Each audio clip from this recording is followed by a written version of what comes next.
ടേസ്റ്റിൻ്റെ കാര്യത്തിൽ ഒരു രക്ഷയില്ല കേട്ടോ, അടിപൊളി ടേസ്റ്റാണ്. ഇഡൂണിയൊക്കെ കഴിക്കുന്ന അതുപോലെയാണ്. ഇഡൂണി അറിയില്ലെങ്കിൽ ഞാൻ അതിൻ്റെ ലിങ്ക് തന്നേക്കാം. ഇത് നൂല് പോലുള്ള സേമിയ വെച്ച് തയ്യാറാക്കുന്നതാണ്. വളരെ എളുപ്പമാണ്, കുട്ടികൾക്കൊക്കെ ഭയങ്കര ഇഷ്ടമാവും. അപ്പോൾ ഇത് തയ്യാറാക്കാനായിട്ട് ഒരു നോൺ സ്റ്റിക്ക് പാനിൽ 2 ടേബിൾ സ്പൂൺ നെയ്യ് ചേർത്ത് കൊടുത്തിട്ടുണ്ട്.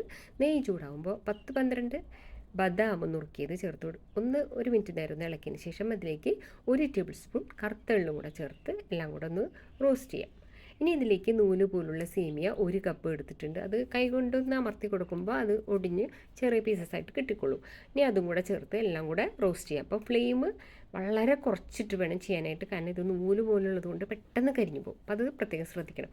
ഇനി അത് റോസ്റ്റ് ചെയ്ത് ഒരു ബൗളിലേക്ക് മാറ്റി വയ്ക്കാം. ഇനി സെയിം പാൻ തന്നെ ഒന്ന് വൃത്തിയാക്കിയതിന് ശേഷം അതിലേക്ക് 1/4 കപ്പ് പഞ്ചസാരയും 1 ടേബിൾ സ്പൂൺ വെള്ളം കൂടെ ചേർത്ത് മെൽട്ടായി കളറ് മാറി വരുമ്പോൾ, വല്ലാതെ ഡാർക്ക് ആവാൻ നിൽക്കരുത്, ചെറിയൊരു കളർ ഒരു ബ്രൗൺ കളറായിട്ട് വരുമ്പോൾ അതിലേക്ക് റോസ്റ്റ് ചെയ്ത ചേരുവകൾ ചേർത്ത് പെട്ടെന്ന് തന്നെ നന്നായിട്ട് ഇളക്കാം. അപ്പോൾ ഈ സമയത്തും ഫ്ലെയിം നല്ലോണം കുറച്ച് വയ്ക്കണം.